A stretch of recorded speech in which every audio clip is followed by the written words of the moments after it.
Welcome, welcome. I'm Coach Maxwell, and thank you for watching this video. Now, before we get started, I would like to offer um, these videos as a way for you to invest more time in our practice. These are personal to you, personal libraries that you can watch at any time that's accessible. So if you have an urge or you give yourself permission to um, invest more time, then you have the access. And I love doing these videos. Now, as we move forward, we're going to keep it simple today. And it's just a rewind or recap of some of the topics we've touched upon over the past few weeks. And if you hear language in here such as upstairs brain, downstairs brain, anchor spots, anchor words, coach yourself, feedback, these are some of the words that we have used to kind of connect ourselves with the material and with the practice. We've made it our own. And the first thing we're going to start off with is the brain, right? It's very powerful and it can have a huge effect on how we show up in certain situations. And so we talked about upstairs brain, downstairs brain.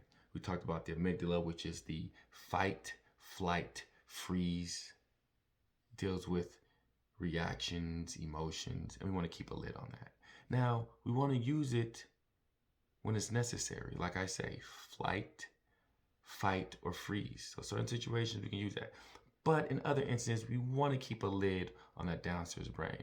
And then there's ways that we can do that, right? It's with self-care. It's adequate sleep, exercise, healthy foods, water, and then breath, right? Just to name a few things that we can do that we can own. Prior to Mr. Maxwell coming, which, we talked about. And so these are things that allow us to, when we come into class, be focused. These are things that allow us to think clearly, right? In the upstairs brain, we can think before we react. The downstairs brain, remember, is reacting before we think. And so as we move forward away from the upstairs brain and downstairs brain and move towards our anchor words, and students, remember we talked about playing video games or reading a book or playing an instrument, and you're playing that game and you're not as focused and you don't make it to the next level, or you have to go back a level, or you're reading a book and you kind of get lost in your thoughts, or you're playing an instrument and your finger slips or you miss a note. What do you tell yourself in that moment? What's going on in that moment?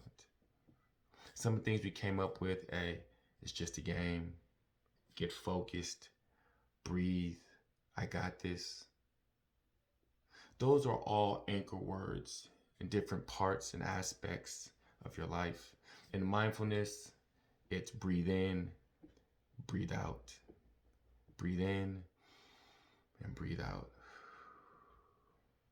This allows us to get back to the present moment, and whether you're playing video games, whether you're in mindfulness, reading a book, or playing an instrument, you're trying to bring yourself back to center, realign, bring yourself back to the present moment to go ahead and move forward. Now, we have words, but also we want feedback. We want to get feedback, a hug, or maybe even when it's cold and we rub our hands together and we're trying to warm them up, we push warm air, we put them in our pockets. We may put our hoodie on or we put our hands underneath. We're getting feedback, right? We want warmth. We're trying to get comfortable, right? Get back to that moment when we're comfortable. And we have the same thing in mindfulness. These are our anchor spots. These are spots along the body where we feel our breath is the strongest. And yes, we bring ourselves back to the breath. And the reason why we use the body, as you guys remember, is we're trying to be aware or notice how that breath is being introduced to our body. And if we can feel and place a hand along the body, we get immediate feedback, just as though we're warming up our hands. And so these are all things that we can put together. These are ingredients for us to have a healthy upstairs brain, to be present in the moment, and to dive into a practice that allows us to check in with ourselves and give ourselves permission to be within or to be with